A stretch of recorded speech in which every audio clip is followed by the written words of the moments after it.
ये हो रहा मछैया को ब्याह तलैया में मरवा करो रे हो रहा मछैया को ब्याह तलैया में मरवा करो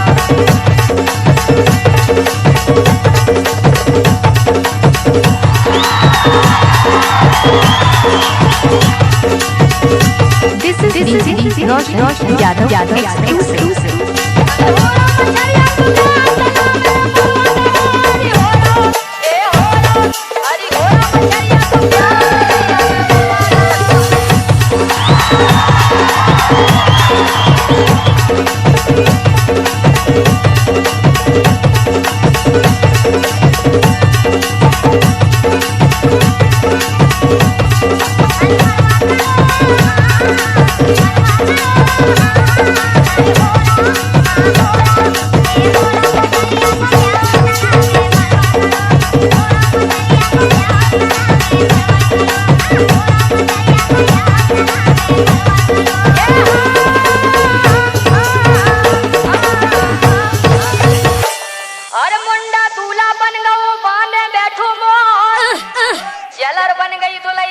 This is Roshan Yadav.